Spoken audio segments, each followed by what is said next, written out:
This podcast is sponsored by Talkspace. You know when you're really stressed or not feeling so great about your life or about yourself? Talking to someone who understands can really help. But who is that person? How do you find them? Where do you even start? Talkspace. Talkspace makes it easy to get the support you need. With Talkspace, you can go online, answer a few questions about your preferences, and be matched with a therapist. And because you'll meet your therapist online, you don't have to take time off work or arrange childcare. You'll meet on your schedule, wherever you feel most at ease. If you're depressed, stressed, struggling with a relationship, or if you want some counseling for you and your partner, or just need a little extra one-on-one support, Talkspace is here for you. Plus, Talkspace works with most major insurers, and most insured members have a $0 copay. No insurance? No problem. Now get $80 off of your first month with promo code SPACE80 when you go to Talkspace.com. Match with a licensed therapist today at Talkspace.com. Save $80 with code SPACE80 at Talkspace.com. This Choircast podcast is brought to you by The Resurrection of Jesse Barrow, novella and collected works by Brandon Dragon, winner of the American Bar Association Journal's Ross Writing Contest.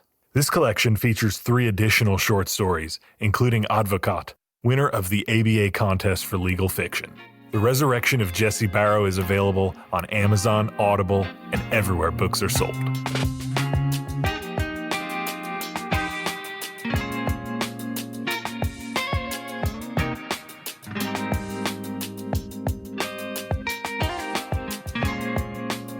All right, it's nice to have everyone back on a little show we like to call the Jonathan_Foster podcast. And we're glad that you're with us. It's going to be a good time today. I mean, by faith, I suspect it's going to be good. We haven't had the conversation yet because I'm recording this intro in real time. Because as some of you might know, I think I've said before, I'm trying not to screw around with music this season and do a bunch of extra editing stuff. I'm just trying to hit record and go. But Mark and Hyemi, here's the sad thing. No one has reached out to me and said, hey, Jonathan, I really miss the music that you put on your podcast. I really miss the extra work that you put into it. No one. That it hasn't even crossed anyone's mind. So I guess I've actually appreciated the music in the past. So I'm a little let down that you're not going to do it for me. That's good. Well, the listeners can tell why I'm having you on the show then. So you already know how to ask or answer the right way. No. Thank you. Appreciate it. But yes, trying to make it simple. And as you all may know who are tuning in, this season, we're talking about open and relational theology as much as we possibly can for lots of different reasons, not the least of which it's been super helpful for me. And I know it's been helpful for Mark as well. And our friend Hyemi, who I'm going to introduce in a second, she's kind of a newbie to ORT, but she's not a newbie to life and to ministry and to all that kind of stuff. And I guess now I'm thinking about it, like 2 United Methodists on one podcast, I kind of feel like I'm in the minority here. We are representing today. I'm representing. Thanks, everyone, for joining. If you like it, make sure you give us some stars, some likes, subscribe. If you want to find out more about what I'm up to, and I don't know why you wouldn't want to, you can go to jonathanfosteronline.com and subscribe to my newsletter, pick up a book or any number of things. And I would love to connect with you in that way. All right. So today, we've got my friend Mark Feldmeir on with us. And Mark is a pastor out in Denver, pastors the United Methodist Church, originally from Southern Cal, though. That's right. Yeah. Been in Denver for a while. And so we'll talk a little bit about ministry stuff at St. Andrew or whatever we want to talk about, but also your book, Life After God, Finding Faith When You Can't Believe Anymore, which is a really nice book, like genuinely. Thank you. I think I told you, but I listened to it on audio, so which is always an interesting experience and maybe a little bit different than the way we set out to write these things, but I thought it was done really well. So it's really great to have you. And also our co-partner conversationalist today is my friend Hyemi Jones from, well, all the way from South Korea over the years. And then we've had a chance to connect through mutual friends. United Methodist people. And so, Hyemi, it's really nice to have you. You've been a lead pastor. You've been like staff pastor on this huge, large church people may have heard of, Church of the Resurrection. Why don't you tell us a little bit about, you? What have I missed? You got kids? You got a... Well, you got it right that I'm from South Korea. I came to the States about 20 years ago to go to seminary, and I come from a very conservative Pentecostal Christianity background, like back in South Korea. So it was a like huge awakening, just to sing different kind of God when I went to Drew first time, and then it was first time that I got to know open and relational theology through you, Jonathan. So I'm super newbie. So I get it and I love it. And it's so empowering in so many ways when I try to grasp what that means. But also, I also recognize resilience. Like, oh, I'm not there yet. I see the tension in me, like how much I can be there, how much still I'm back from a little bit more conservative notion of, God and all of that. So I'm still evolving, and you will love, I know that you love hearing evolving because that's all about it, right? So I'm still in the middle of evolving, all that. So I was very excited to read this book because it was amazing. Like, I love the book, and it was almost like Jonathan speaking, like it was the same language that you guys were speaking in different books. So I was super excited about it. So that's that. So I'm from South Korea, and because of the conservative Christianity background, I didn't see myself becoming a pastor because I've never seen one. I never seen a female pastor in South Korea. So I kind of went to the direction where I was a hospital chaplain. I saw myself as a servant, somebody who can listen to others and I can pray with them. That's how I got into the ordained ministry. But then I was called to serve as a senior pastor at a small church, and I changed my ordination status as an elder instead of deacon. And one step at a time, I was kind of opening myself to call, and then now I'm resurrection, and my expertise in ministry is a care ministry. So I receive like 100 prayer requests and responding to those spiritual needs and care for them. So that's my gig, and I'm super excited to be here. And I'm a mom of 2 kids, and they are 8 and 10-year-old, and they are living a good life, and they don't know it yet. They don't even know it. It's funny is that when you said I know you get tons of prayer requests, and Mark, Hyemi's the kind of person who I actually genuinely think responds to the prayer requests. I think she actually prays and responds to people. And when I've done a little bit of work for her and with her at Resurrection, just, going to visit folks in the hospital, anytime Hyemi's name would come up, people would just light up and they'd be telling me stories, and I just got sick of it. Like, I just got to tell them, look, man, I'm not here to hear about Hyemi. I'm here to talk about you. Right. But so she's got some really strong skills, and glad to have her with us today. Yeah. So, Mark, tell us, maybe just briefly fill us in. I know I already kind of gave you a quick intro, but anything else you want to add to that your bio or whatever we call it? Yeah, well, I'm just about finishing up my 9th year at St. Andrew as a lead pastor, having, as you said, come from Southern California. And St. Andrew is a really an amazing church. It's for the Western U.S. It's considered a large United Methodist church, which also is, I think, made extra special by our intentional efforts to be a fully radically inclusive congregation, and to not only welcome the LGBT community, but to center them in all that we do. And I'm really proud of that. And I think in some ways we're at the forefront of that movement in the United Methodist Church, and I'm glad to be a part of it. That's really cool. That's cool. Well, I know we've had a chance just a little bit to talk about kind of your journey with process, open, and relational. And by the way, I use those terms interchangeably.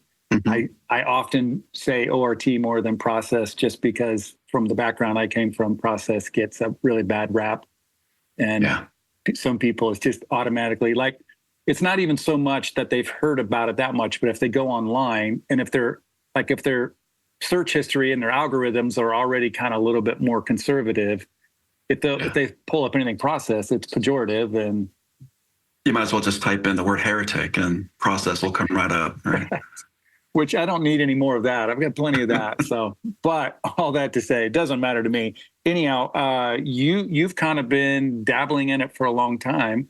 But then also over the last few years, especially at St. Andrew, you've been really kind of been able to take the congregation further into this. So what's that journey and that transition, especially in the last few years, been like? Well, I think to give it some context, I grew up in the church. In my experience, I grew up in the Catholic Church up until about the age of 15.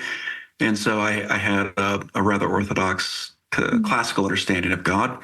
And I thought I knew going into seminary theologically what my orientation was. I was influenced by Barth, by sort of a neo-orthodox, as Barth and later Kierkegaard said, and then Barth fought up on this idea of God being sort of wholly other than, as they described it, the infinite qualitative difference between God and humanity. And I always understood God to be sort of infinitely qualitatively different from us. And by that, too, would suggest that God is sort of outside time and outside of space, and sort of a supernatural interventionist being.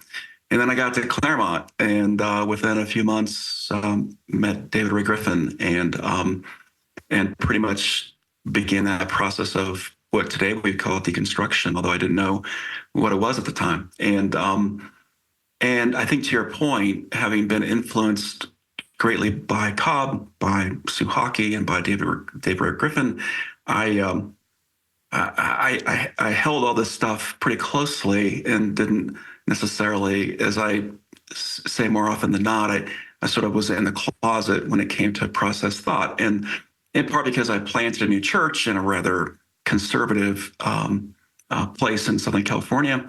And, process doesn't necessarily generate positive vibes when it comes to people in conservative spaces. And so I did a little bit of work, but mostly outside the church on process thought, and then served a church in San Diego and got a little bit more courageous on that, but really started leaning into it in articulate ways here at St. Andrew. And I did it actually in a more intentional way, rather than just dropping it on people every Sunday in the pulpit. I think I've led now 3 classes at St. Andrew, 2 or 3 part classes on process and or open and relational theology. And I've had anywhere from 50 to 80 people. In fact, the first year I did it was during COVID, and we were shut down. I think I had over 100 people on a Zoom webinar. And there was just a lot of interest, and it surprised me in ways that really inspired me to keep pushing some of these big ideas about who God is and how we understand God. And so that kind of led to really being intentional in the pulpit and in our liturgy, in the music that we center every Sunday in worship, to make sure that we are doing the best that we can to be consistent in a theological expression that is grounded in some of these principles, and namely, I would say, that is absent of language that would suggest God as omnipotent or supernatural in God's activity in the world, or interventionist.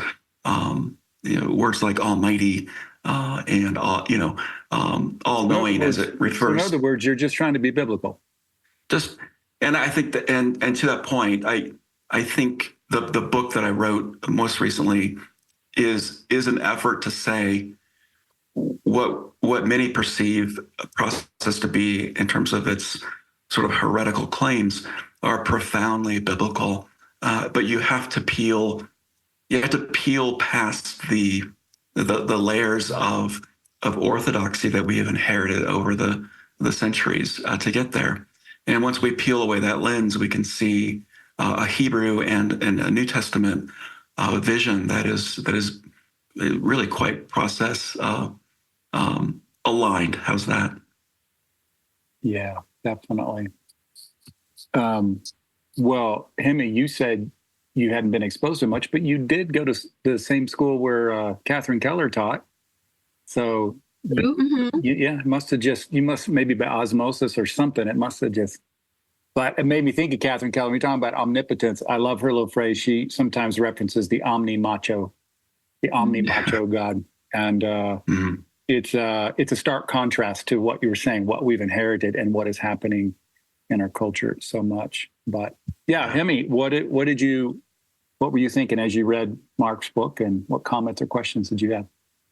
So I'm going to just follow what just Mark said about intentionality at the pulpit and how you use the language. And I really appreciate that, because after I read Jonathan's book, and he pointed out, when we start our prayer, instead of saying gracious, loving God, we say God of love, because it's not adjective, it's the essence of God. And that kind of gave me the intentionality, like how we even name God, not just like limit the God with adjectives. So how do we name the essence in our prayer? And I think even that little effort to make a difference in people's, like, worshipers' minds, that, it's not angry as like pleasant or gracious. It's not adjectives. God is always same, like essence is never changes, so I just appreciate, Mark, your sensitivity and intentionality, how you use the language based on the theology that you have. And sometimes it takes time, because still I have the old habit.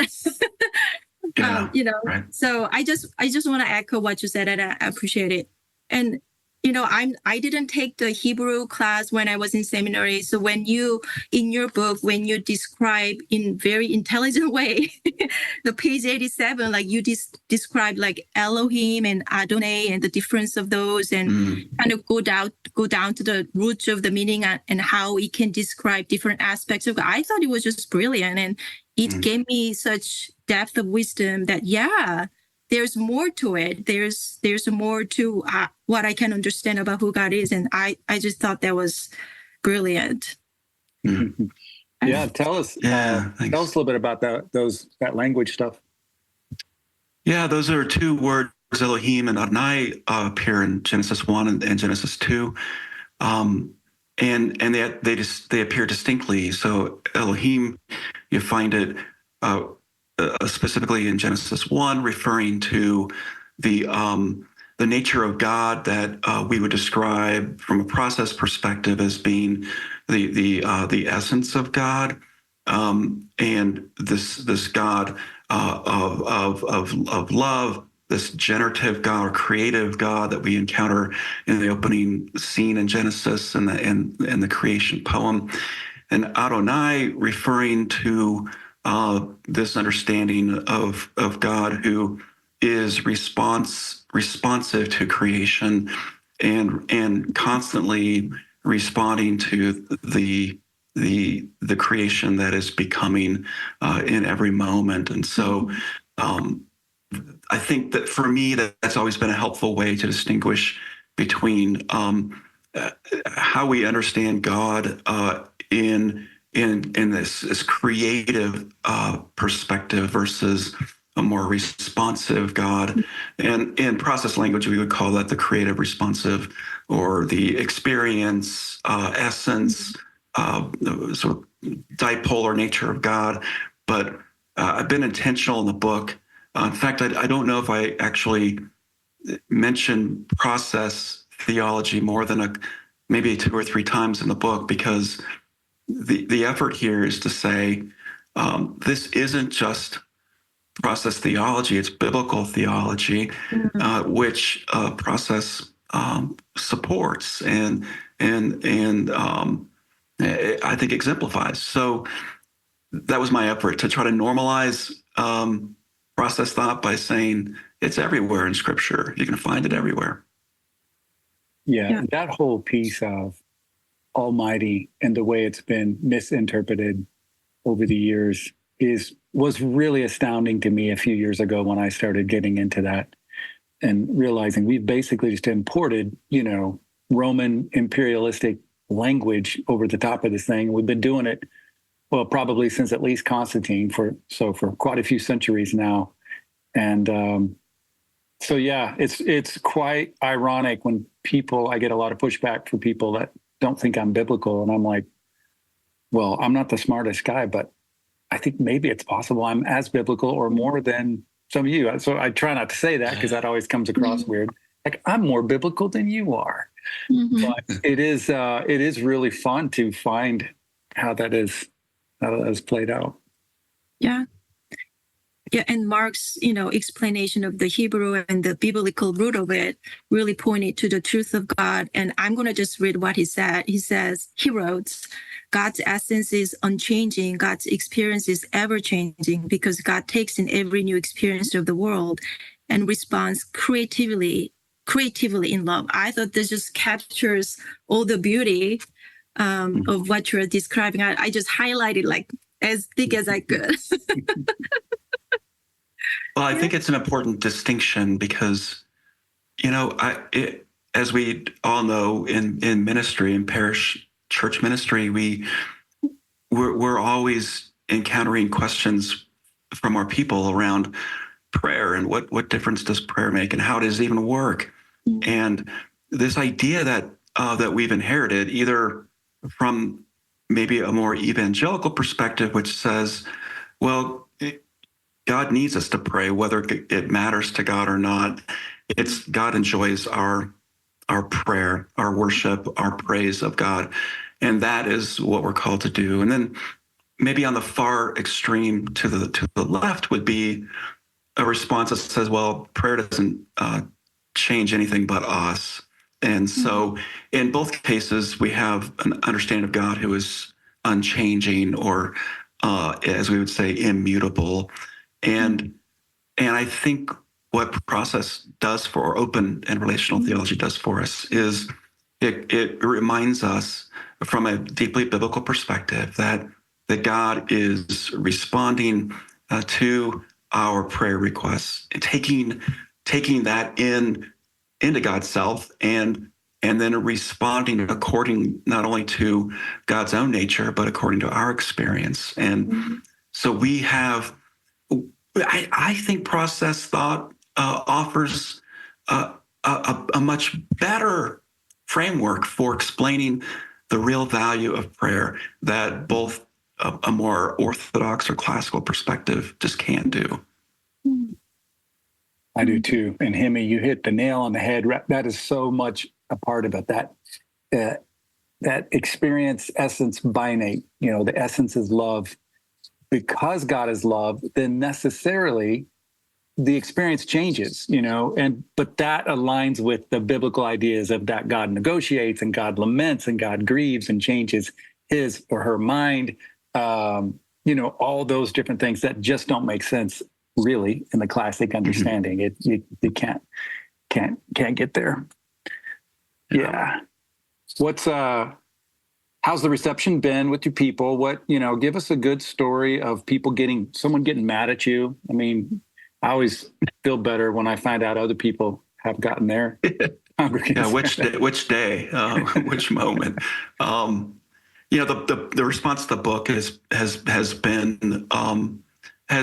been mostly positive, a little mixed at times, depending on where people are. And what I'm discovering, it's not just their own experiences in their journey of faith, but maybe how long they've been on that journey. And so what I've heard frequently is, I really like this kind of thinking, but I'm 80 years old and I've walked this journey and I'm not really ready, or I don't have enough time to do the deconstruction necessary that you're suggesting. And so I think some folks just need to get to hear that it's okay. And I'm not asking people to dismantle the whole Jenga puzzle and build all over again. It's really a sense of, what can you live with and what do you need to discard in order to live a more liberative and generative faith. And so I've seen some of that, and that's been helpful. Mostly what I've heard is, hey, I bought 10 books and I sent them to all my kids who don't go to church anymore, or grandkids because they're atheists or just agnostic and don't buy it anymore. And so I think that's been exciting, that it's getting into the hands of folks that maybe have either given up on faith or are sort of in that space of, I don't know what I believe, and I'm just here every Sunday, or a part of this congregation in some way, but I don't know why. And and then of course there are folks who just think I've heard it from folks saying, you're just not a Christian anymore, and which is really weird. To when they say, Reverend Mark, you're not a Christian, it's hard to wrap my mind around that, but that's okay too. And I think people need to process this stuff in ways that are healthy for them. Yeah. Yeah, it's one of those books, and we need more of it in process, open, and relational thinking in the genre that folks need to know is deep, but it's not hard to read. It's not hard to read your book, and we need more stuff like that. Certainly, one of the critiques that's been levied, aimed at our paradigm is, well, it's too abstract. It's really hard and it's difficult, and sometimes I think that those are fair critiques. So this is something that the listener could easily pick up. And I could see that. I could see some older families saying, oh, my kids, I kind of think, I don't know what your guys' experience is, but I kind of think, like, for me, and I hear this a lot from others, like, this was kind of what I was already thinking anyhow. I was kind of intuiting this. I just did not have the language for it. So, yeah. Hyemi, do you relate to that at all? Yeah. I love the new languages that I learned from this book. Is that I never thought of the verbs for God like lures, like persuades. I thought the word for persuade was so refreshing to me somehow. God persuades, and that's the verb for love. And that is true, because when my husband Jeremy and we don't talk about politics with my parents-in-law, they're just, we're not going to persuade it. We just draw the line. And if you really, really love them, you may want to pursue. I don't know. It's just the word persuade. It kind of brought me to a different level of love that it's not coercive, but want to continue in the conversation. They will never give up on you, but always inviting them into the conversation and hear me, because that's what persuades means, like hear me, and they share what they think, lures and woo, those kind of verbs that you introduced to me. That was pretty cool. And I guess, to Jonathan's point, we know these things intuitively. And I think process open relational theology really speaks to our deepest intuitions as humans. We know that coercion, it may work in a moment, for a moment, but its lasting effect on people actually contradicts our intentions for people to do what we think is best for them, right? And so all we have are human metaphors when we speak of God. And so when we speak of the metaphor of love, as it's expressed through persuasion, we know, we can think of maybe our relationships with our own children, for example, and to know that when we truly want the best for our kids, the worst thing we can do is coerce them over a period of time. Maybe we get away with it for a couple of years, and it's actually good to act coercively because we can protect them from certain things, like walking across the street without looking and things. But over time, we get to that moment where we drop our kids off at college, right? And if we've spent 18 years coercing them, the next 18 years or more of their life will be a mess. And so the power of persuasion is not only one of expressing one's love, but over time of giving people liberation and the freedom to differentiate and the freedom to exercise their own agency in their lives. That's good. And also it speaks of vulnerability too, because your persuasion can be rejected. You are doing it with that possibility. So it puts you very vulnerable. Yeah. The other can say no. Which I think in some ways is an expression of self-differentiation over time. And it is conducive to what we would say in process thought of this journey toward greater becoming. And so even the no in certain moments can contribute to that process of becoming more. And I was talking on a podcast recently about at St. Andrew, we'll have anywhere every year from 25, 30 up to 55 or 60 kids in a confirmation class. And inevitably, every year there's one or two kids that go for 9 months through this process and say, I don't want to go through with it. I don't want to be confirmed at the end. And then I spend the next several weeks with parents trying to convince them that that's okay for these young students to say, I'm not ready. And my argument is that the no that they express in that moment, maybe that's just a not yet, but if we react in ways that are more coercive, it will make a no more emphatic and permanent, as opposed to an expression of one's agency. I think it's a wonderful, compelling statement of faith sometimes to say no. Oh, that's beautiful. I love it. Wow. Well, just following up on what you said about self-differentiation and agency, I'm just going to be honest with you. I struggle personally with this sense of agency, and the greatest gift of love is free will and those kind of things versus, Wesleyan covenant prayer, I'm no longer my own, but thine. Put me to what thou wilt, and rank me with whom thou wilt. Basically, there's no self. Yeah. And as a Methodist elder, we kind of follow the vow of itinerancy, and I personally have the tension because when the bishop sends me to the church that they see appropriate, I need to go, and I still struggle in that and kind of find agency in this vow. What would you say, Mark? Yeah. I think that's our experience in the Methodist Church is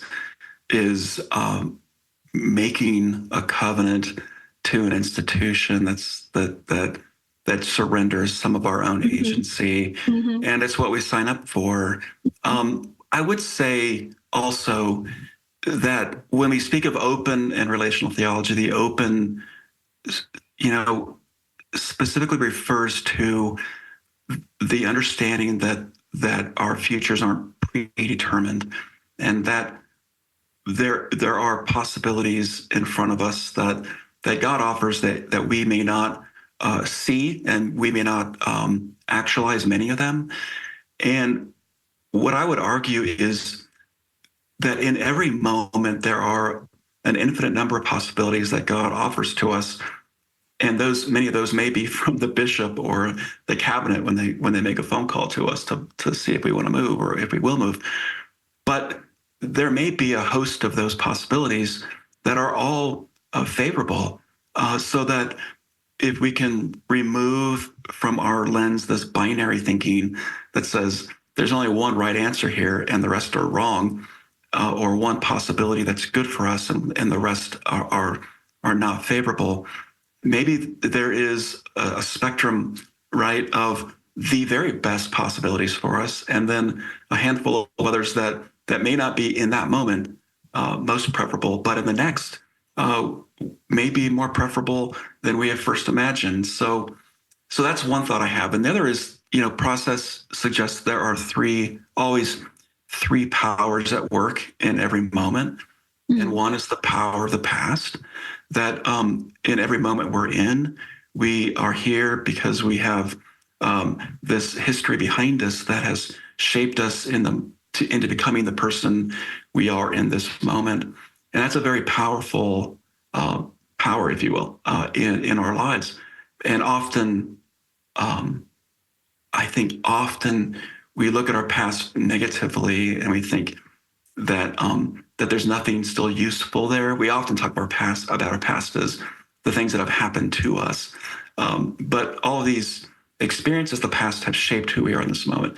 And then there are two other powers. One is certainly the power of God in offering possibilities and luring us or persuading us toward accepting those possibilities. And the third power is our own power. And so in every moment, whether it's looking at crises in our lives that we're trying to resolve, or we're talking to a bishop on the phone about our next appointment as pastors, we have agency in that moment, and we never surrender that, even as we make commitments and vows to our. So surrendering to God is not the absence of self-agency. Is that what you're saying? Rather, it is with the self-agency, we are opening ourselves to the possibilities that we don't know yet. Absolutely. I rephrase, the act of surrender itself is an expression of claiming one's agency and moving toward those possibilities, whether we know exactly what they're going to look like on the other side or not. Yeah, absolutely. I love it. That's so empowering. I love it. Yeah, I love the mental work you were doing there, Hyemi, to rephrase that, to keep the autonomy and the agency forefront, because I think that's super important. And you are right. You all in particular are in an interesting situation where the church, that's a part of the gig. You've signed up to kind of do what they do.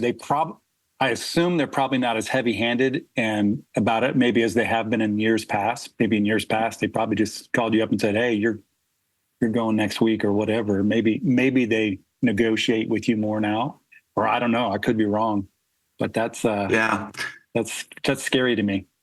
I think it's contextual. So in the West, maybe more of an offer and a negotiation that we can say no to. I think in certain places around the country, there's less agency that we can we can claim in that process. And Hyemi, I'm not trying to suggest if this is not the case, you can just tell me no. But as a female, do you feel maybe you feel more pressure? Like I got to do what they want me to do, and I don't want to be confrontational or. I don't know if that is a female thing, but it might be more my current upbringing. Obedience is one of the best virtues. Obedience to God, obedience to the parents, obedience to the authority, like period. Like anybody in power, you obey. And, it's not only to God or to people as well, So I think that kind of filters through in my faith as well, that, so something that I need to work on. Mm-hmm. Yeah. I think we all do, it does get contextualized. It's not like systems, even if we're not talking about United Methodist, we're talking about any kind of system. It's not like systems are bad or wrong in and of themselves, because you got to have systems in order for things to happen. But what you want is you want to be I think you want to kind of be on the edge of the system. I was trying to think of what Caputo, he calls it the optimal Optimal disturbance. No, something like that. When you're at the edge of the system, where the complexity is forming, rather than being stuck in the middle where it's kind of stagnant. So you still get a benefit of kind of the order, but you also get to be on the edge of something that's developing. Yeah. Optimal disturbance. Maybe it's something like that. I will Google it. Yeah. Let's Google it. That'll be good. Mark, I know people probably say this, but I was just being reminded of your chapter titles. People should know. The titles are shh and psst and and sheesh. Out. That's pretty fun. So that was a good idea. Thank you for making it. Thank you for making it enjoyable. And what were you trying? I mean, I have an idea of what you're doing now that I've listened to it. What were you trying to accomplish with those? Well, certainly trying to capture more of a visceral sense of some of these process principles, if you will. Also, we know as we read Scripture, almost universally, the way God communicates with creation is, scripturally speaking, through voice and not through sight. And so, and Genesis 1 is an example of that. That the universe is lured into becoming by the voice of God, who says, "Let there be." And we see over and over again God's revelation, if you will, is expressed almost universally through command or through call, mostly through call. And Jesus even continues that same emphasis on call. In fact, the word call itself in the New Testament occurs hundreds of times. Kaluo, this act of speaking this persuasive revelation into the world and calling creation to respond to it. So trying to capture that in those titles and sure to be a little fun with it too. Yeah. And I also like the nice surprise at the end with the small group study guide. I love that. The great questions. I love to do the small group with this book. It's going to be so fun. Yeah. That was the whole point, was, to make the book accessible and to get people to talk and to get to get a conversation started around the questions that people are intuiting and yet not always feeling at liberty to ask in certain circles, right? Definitely. So, Mark, I know that now I know you're a pastor at Saint. What was this? Saint? Yes, Saint Andrew. Yeah. Saint Andrews. Okay, so when we think about the church, there's a like standard package, right? Like worship committee, and even now we have fresh expression and all those kind of committees and group of people who do things. Are there any specific things that you do, just resonating what you believe in, what you express in your book? Like, what do you do? Like something that other churches don't do? Yeah, probably a lot. What I will say is a few things that are super helpful. I do a Monday afternoon scripture study. It's called the Pastor Scripture Study, and it's intended to do two things: look back on the previous Sunday's sermon. So, in other words, yesterday's sermon. This is a Monday, and for people to provide some feedback on what they heard and to offer questions or observations or criticisms. And it really is a lively conversation, and it's an opportunity for people to vocalize what they hear in ways that they can process together, and then it gives us a chance to look forward to the next week's scripture, and we look specifically, from an exegetical perspective, what's going on in this text, and in some ways it's my way of kind of getting some ideas from folks. And wow. So So is that online, or is that something you do at the church? It's a hybrid, yeah. So we'll do it on a Monday afternoon, and we'll do it in our little chapel. People will circle up with me, and then we've got a Zoom going as well, so people can participate that way. Wow. So yeah, so that's one. You know, we're a large church, so we have a pretty comprehensive discipleship process with studies and book studies, covenant groups. One of our most exciting ministries is our men's covenant group ministry. We've got close to a dozen groups of men, between 6 and 10 men. And they, like a few months ago, they used my book as a resource, but they get together every week, various times, and read and talk about their faith and their doubts, especially. That's pretty exciting too. That's amazing, because when I was a senior pastor, the hardest thing was to gather men. It is. It still is. Right? They just come with a wife. That's why they are, why they are at the church, to be with the family. So yeah, sadly, I think that's the case in a lot of mainline, what you call liberal Protestant churches. The men show up, and the women are the really like the driving force, both of the mission as well as living it out in relationships. So we're making an effort to do that. Our mission and vision at St. Andrew is very unique. Our vision statement is you'll never hear it from any other church. It's to eradicate social isolation and disconnection by practicing the faithful presence of the incarnate Christ. It's a lot of words, but we're specifically that on a T-shirt.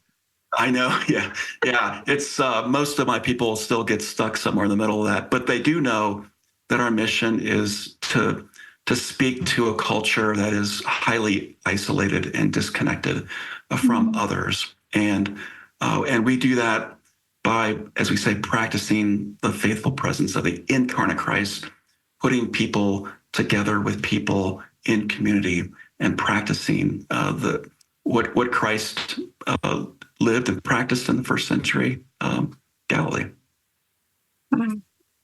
That's awesome. I would just add to that in terms of the men, the masculine part, like what I learned over the years, and actually this is true for me too, to some degree, but not as much as most men. Most men, they're not wired to say, I want to go get in a group. And so you have to do stuff. You got to go like, oh, we're going to go on a horseback camping ride, or we're going to go hike the Grand Canyon, or we're going to go any number of things. And then while you're there, it just opens up all kinds of opportunities to chat and to talk, and it never doesn't work. But women, are much more wired, generally speaking, not always, but to be able to do that. So. Yeah, I read somewhere that women have, on average, like 3.2 close friends, and men have, on average, less than one close friend at any given time. And so we've got a lot of work to do there. Yeah, we do. Well, this has been fun. We're pushing an hour, and I know both of you got lots of stuff to do. I know how you pastors are. I used to be a pastor. Those were the days. Bringing in that regular paycheck. That was a good time. There is that, yeah. There is that, yeah. Yeah. So really appreciate both of you. Thanks for being my friend.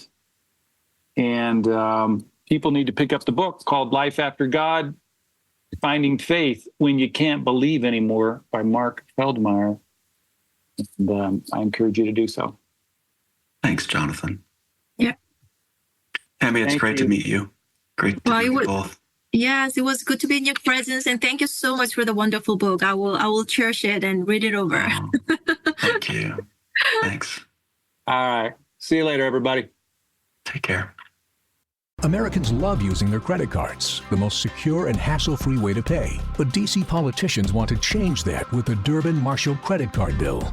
This bill lets corporate megastores pick how your credit card is processed, allowing them to use untested payment networks that jeopardize your data security and rewards. Corporate megastores will make more money, and you pay the price. Tell Congress to guard your card, because Americans lose when politicians choose. Learn more at guardyourcard.com.